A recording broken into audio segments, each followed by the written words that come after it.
know anything about Jehovah's Witnesses, it's probably that they don't celebrate Christmas. According to them, Christmas isn't a time of joy and festive spirit, but a devilish celebration with pagan origins. Most Jehovah's Witnesses would immediately get removed and shunned by everyone else in the Jehovah's Witnesses if they attended one Christmas party. Nobody would know that Jehovah's Witnesses actually celebrated Christmas for a long time. So why did they really stop celebrating it? Is it really because of its pagan origins, or is there something deeper underneath? And can this prohibition ever change? Well, this religion started under the leadership of Charles Taze Russell, the founder of the Bible student movement. Christmas was seen as a time to honor the birth of Christ and embrace the spirit of generosity in this version of the religion. Russell himself appreciated the holiday, even while acknowledging its pagan origins. In Zion's Watchtower 1904 of December the 1st, he wrote, "Even though Christmas is not the real anniversary of our Lord's birth, but more properly the Annunciation Day or the date of his human begetting. Nevertheless, since the celebration of our Lord's birth is not a matter of divine appointment or injunction, but merely a tribute of respect to him, it is not necessary for us to quibble particularly about the date. We may as well join with the civilized world in celebrating the grand event of the day which the majority celebrate, Christmas Day."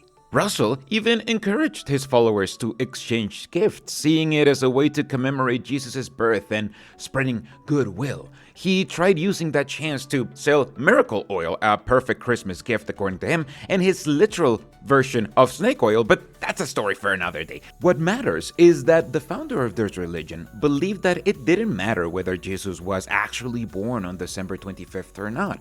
The important thing was that Christians gathered together to celebrate his birth and pay tribute to his life. That's, after all, kinda the whole point of being a Christian.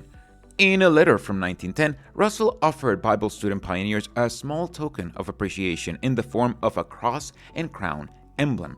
He even wished them a Merry Christmas and a Happy New Year. All the way up to his death, he and his followers celebrated Christmas religiously, often decorating spaces and sharing meals pretty much like any other Christian denomination of the time. One of the last recorded Christmas celebrations by the Bible students was in 1926, after the alleged cleansing of this religion of 1919 at the Watchtower Society Brooklyn's headquarters, and we even have a photo of how Christmas at Bethel, the cult compound, looks like. But that would be the last Christmas that Jehovah's Witnesses would ever be allowed to celebrate. In 1928, the Golden Age magazine published an article by R.H. Barber titled Christmas, Its Origin and Purpose. This article outlined the pagan origins of Christmas in great detail and framed the holiday as a tool of Satan.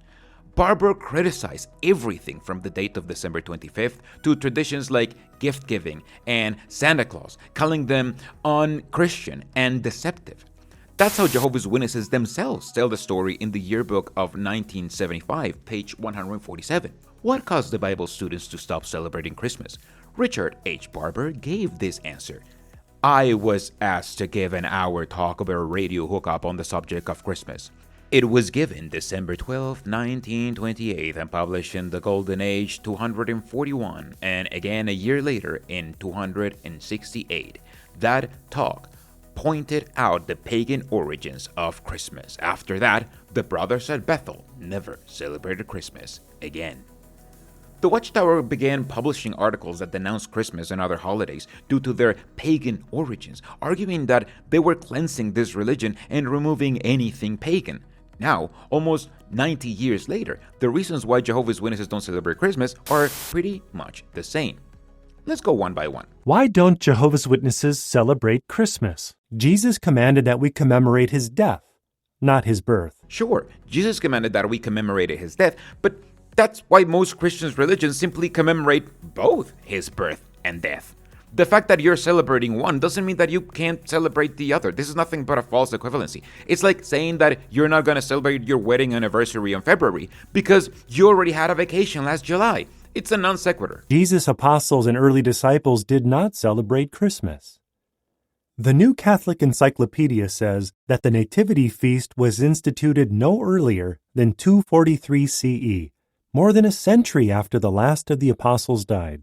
This is technically correct. Jesus did not celebrate Christmas before people celebrated Christmas, and our earlier Nativity Feast goes as far as the 2nd century.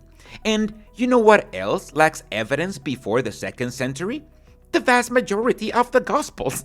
The absolute earliest fragment of the Gospels dates back to the late 2nd century, and that's just talking about tiny fragments that look like this, a random piece of a page with some words in there. The earliest complete copy of the New Testament is the Codex Sinaiticus, and that dates back to the 4th century, meaning that the Nativity Feast is older than our oldest full copy of the New Testament. Christians having a Nativity Feast is as old as Christianity itself. There is no proof that Jesus was born on December 25th. His birth date is not recorded in the Bible. That, again, is technically correct. But again, believing that Jesus was born on the 25th isn't a requirement to celebrate Christmas. Most Christians believe that Jesus was probably not born on the 25th, but still celebrate his birth on that date, like the Catholic Church, most Protestant churches, and even Charles Taze Russell, remember, from like 4 minutes ago? The fact is, nobody knows when Jesus was born, but most Christians agree to celebrate the fact that he was born during Christmas. We believe that Christmas is not approved by God because it is rooted in pagan customs and rites. And this is how we get to the original alleged reason to not celebrate Christmas, because of its pagan origins. So, does Christmas have pagan origins? Well, sort of. That's kind of why the date got chosen in 336 CE. You can argue that gift giving was customary in winter celebrations before Christmas, and Santa Claus is definitely pagan, with similar figures popping up before Christ. But here's the thing, practically every single custom we have in society has pagan roots. Look at the days of the week, for example. They all have names of pagan origins. The whole calendar is plagued with them, and Jehovah's Witnesses even admit to that. But you don't see them refusing to use the calendar, or at least not after the one time where they tried that to not avail. Everything related to weddings has pagan origins too. Bridesmaids' dresses are alike because originally it was done to protect against the evil eye, and even wedding rings have pagan origins. You know how I know that? Because Jehovah's Witnesses told me. Moreover, the wedding ring at one time had religious significance. Yes, most people today do not know that, considering a wedding ring a mere evidence that someone is married. We are often not aware of how much of the things we're used to do have pagan origins. But that doesn't mean Jehovah's Witnesses are gonna stop covering their mouths when they're young, because originally that was done so your soul didn't escape your body, and that's definitely pagan. When considering what to celebrate, the main concern is not what the practice meant hundreds of years ago, but how it's viewed today in your area. Understandably, opinions may vary from one place to another. Hence, it is wise to avoid turning such matters into big issues. And if you think that statement right before now was right, but sounded like I worded it weirdly, that's because that's not my statement. That's a quote from the Jehovah's Witnesses Awake magazine when talking about piñatas. When considering whether to include a piñata as a social gathering, Christians should be sensitive to the conscience of others. Our main concern is not what the practice meant hundreds of years ago, but how it is viewed today in your area.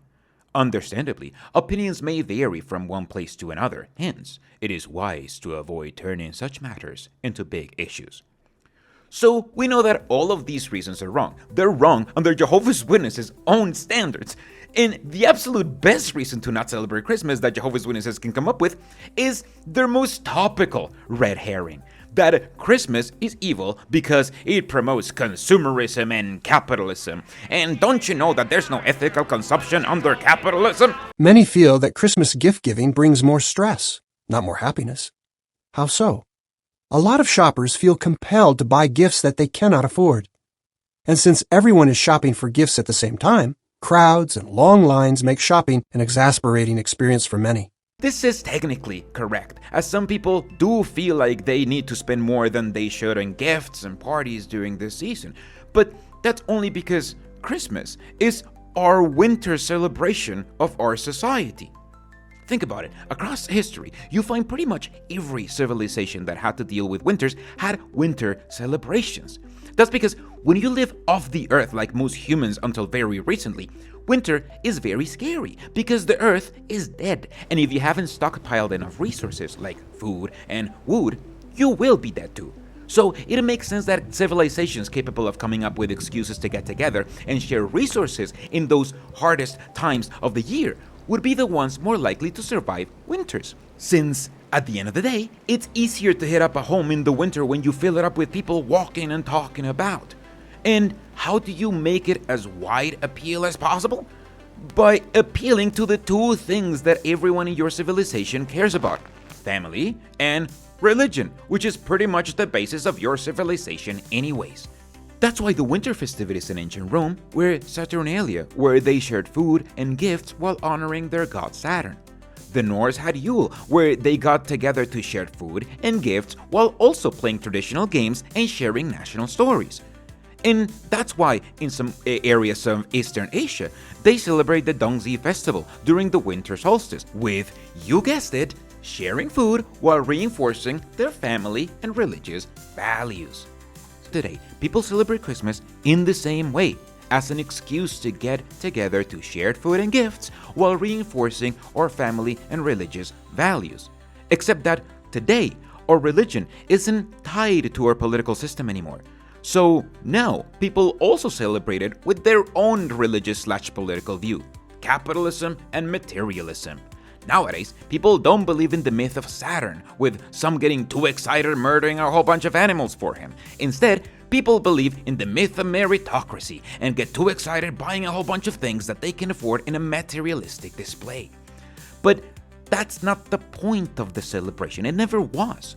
The point is to get together to survive, and whatever excuses we can find to get together, those being capitalism, ancient gods, or simply to celebrate the fact of being in a family, are nothing more than that.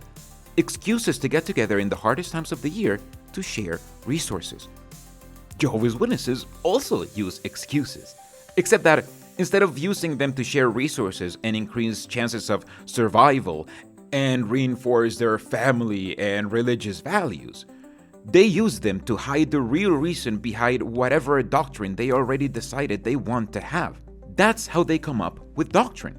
Raymond France was a gifted writer who unfortunately was born in the Jehovah's Witness cult. He was such a good writer that he wrote different books for this cult, becoming part of the governing body later, realizing it was all a sham, and writing a book about it. And in that book, he tells us about what it was like to write for this cult. When the subject chronology was assigned to me, this similarly led to serious questions.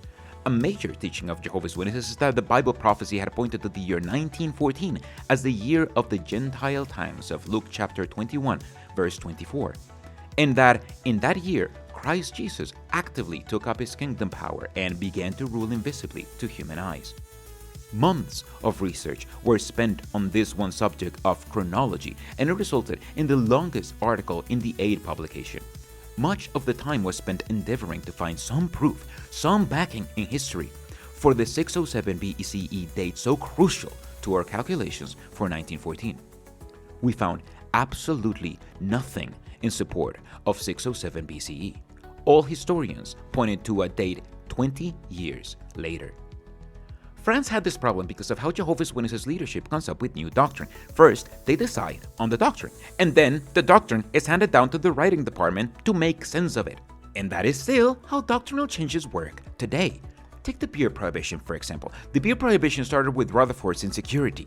After Russell's death in 1916, Joseph Rutherford became the president of the Watchtower Society, and Rutherford was changing things around in the religion. He didn't like Russell, and he wanted to make this religion into a more unique religion with far more rules around what Jehovah's Witnesses could and could not do. This marked a huge doctrinal shift in the religion, with a whole bunch of Russell followers rejecting Rutherford and starting their own Bible student movement following what Russell said. Some of the few who stayed knew that they couldn't voice their rebellion against Rutherford, so instead they grew a beard identical to Russell's. Rutherford responds, to ban all beards, even picturing Jesus as a clean-shaven guy for a while. Beards were bad, they were evil, and nothing any servant of God would have. fast forward almost 100 years later, and Jehovah's Witnesses were basically the only people left on earth who were against growing beards. Now, the leadership couldn't maintain the beard prohibition because, well, some of them wanted to grow beards, judging by how quickly they adopted it once it was allowed, and because they knew that the doctrine had neither a biblical basis nor, most importantly, a benefit to the governing body. So they needed to drop it. But they couldn't just say, hey, we decided it's okay to grow beards now, and be done with it, because they knew it would sound bad. And if they were going to direct attention to the beard issue, then they would also have to explain it. And if they had to explain it, then they could either tell the truth or lie. But the truth, that the beard prohibition was never a biblical thing and it was just pettiness from a leader who's long dead, made the leadership sound bad. So, since they had already decided the doctrine beforehand, they made excuses to change it. Soon after World War I, shaving enjoyed a resurgence in popularity. In 1919, when this photo of the Pilgrims was taken, most did not have a beard. Therefore, although our publications said little about the subject at the time, very few brothers grew beards. Starting in the 1960s, in many lands, beards became associated with those who were rebelling against established authority. Where that was the case, most men, both witnesses and non-witnesses, chose to shave. Because of the negative connotations associated with wearing a beard, most brothers who wore a beard did not serve as ministerial servants, elders, or in other appointed positions. See, Jehovah's Witnesses chose to shave, and that had nothing to do with the fact that they wouldn't even be eligible to progress in the cult if they insisted to grow a beard. It wasn't all about grievances of a petty dead cult leader. No, it was simply because beards were related to rebels that are on the wrong side of history, like this couple of German hippies protesting against the Vietnam War.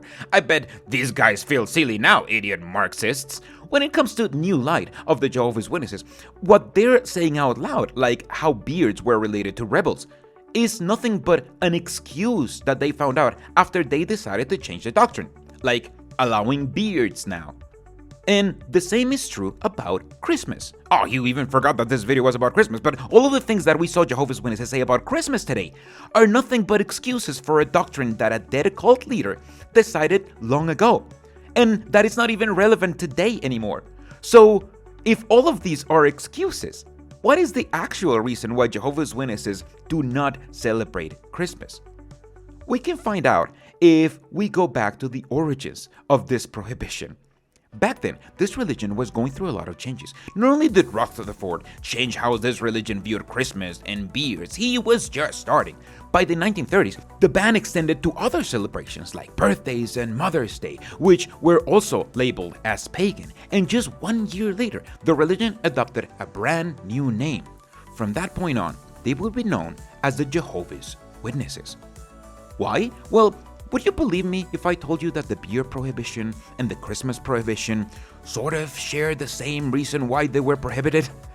When Rutherford took over, he started doing things very differently and teaching not only very different things, but sometimes things that were completely against what his predecessor had taught. So much so that this religion was fragmenting over and over into smaller groups of Bible students who rejected Rutherford's teachings and wanted to continue believing Rutherford's teachings, as I just said before. And after months of studying this topic, I believe Rutherford did all of these changes. No beards, no holidays, new name, all for the same reason: to make his religion unique and separate from the one Russell made. Every single one of these changes work to make the group feel far more special and far more separate from any other similar group. Sure, you're Christians and celebrate the most Christian tradition in the form of Christmas, but are you such a hardcore Christian that actually knows that Christmas is the opposite of a Christian celebration and is actually just a way to worship the devil and capitalism? Ironically, Rutherford canceled Christmas for the same reason that Christmas first came to be, as an excuse to get together and celebrate their religion. Because Jehovah's Witnesses definitely observe Christmas. It's just that they observe it by their lack of celebration, which is why they remind themselves every year about why they don't celebrate Christmas. believing all of these excuses and red herrings about why they don't celebrate Christmas has become their own Christmas tradition, an inferior winter tradition made not to get together and share resources and increase likelihood of survival, but to merely celebrate the fact that they are unique and special. And this, like any other winter celebration, still maintains the purpose of strengthening their bonds, except it only strengthens the bonds of the people inside this cult. I'm very happy to announce that soon we're going to have our annual holiday party. Isn't that exciting? So get ready for games, treats, and more. See you there, Sophia. Oh wait, you can't go. Aren't you coming?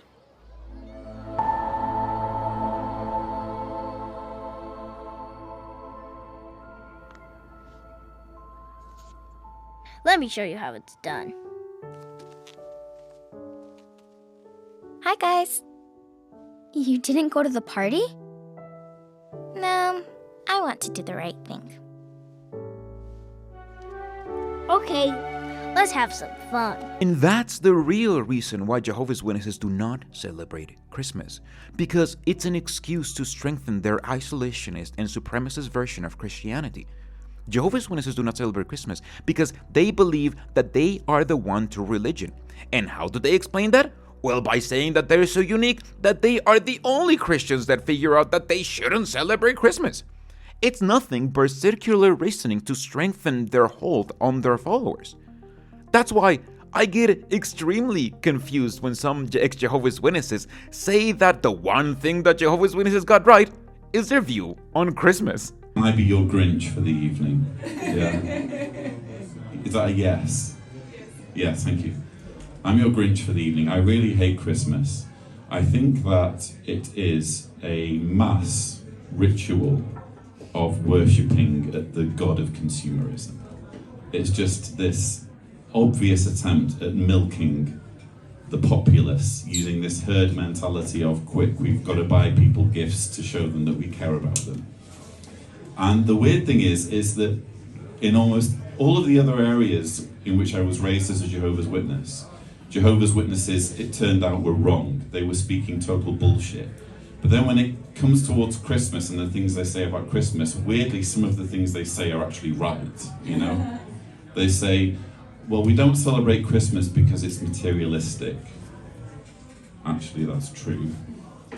They say, we don't celebrate Christmas because actually Jesus wasn't born on December the 25th and we have no idea when Jesus was born. That checks out. That also is true. Another thing they say, which I'm kind of on the fence about, is they say Christmas is a secret plot to get you to worship Satan. And one of the things they say kind of between themselves, this isn't in the magazines or anything, but they say between themselves, if you take the name Santa and you switch some of the letters around, bingo, it's Satan. So even that kind of checks out a little bit. He's the most notable one, but he's not the only one. For some reason, many ex-Jehovah's Witnesses decide to relate Christmas to misery, and they think it's the perfect time to trauma dump on their audiences, even when they're supposed to be talking about positivity or jokes. A year ago, I was very unhealthy, an alcoholic, slowly killing myself. And I would think to myself that I would never be able to be healthy. Like, it seemed impossible just going a couple of days without the substance. Was just no. It like the internal pain, the psychological pain. And I think that can be explained quite simply. As previously mentioned, you do observe Christmas as a Jehovah's Witness, since every Christmas is a reminder that your group is unique. But since there's no bonding with family nor sharing of resources, then that makes you miserable in a way. After all, you aren't allowed to celebrate Christmas, but you are definitely allowed to feel miserable during it. And the only way to get rid of that is to fully wake up from indoctrination and see things for what they are, beyond the excuses that the cult gave you to perpetuate your feelings of isolation and misery that they could capitalize on. If you don't deconstruct your beliefs by learning enough and getting enough therapy, then you will continue to believe Jehovah's Witnesses are right about Christmas because you don't know those are simply indoctrination and red herrings. And if you don't know that you're still indoctrinated, then you will still relate Christmas with all of the negative feelings that this cult indoctrinated you to relate them to. And I've let this peroxided, porn-addicted idiot yap for a little while. And look, I'm nobody to say that this is the wrong way to celebrate Christmas. If that's what you want to do, then go ahead. But trauma dumping on your audience, or even on an audience that can't leave because they didn't know you were going to be there and thought they were going to listen to some comedy. I'm going to use you as like a free therapy session. I have like 7 more minutes. He goes looking nervous. It's not the way that I would want me or you to spend Christmas.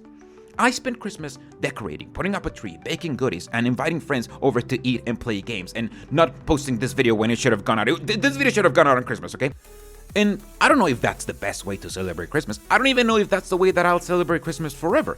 What I do know is that I will definitely not be observing Christmas the way that Jehovah's Witnesses taught me to, by being miserable and relating misery and trauma with Christmas. Yeah, with all that negativity surrounding Christmas, it's inevitable that I was going to have these issues, you know?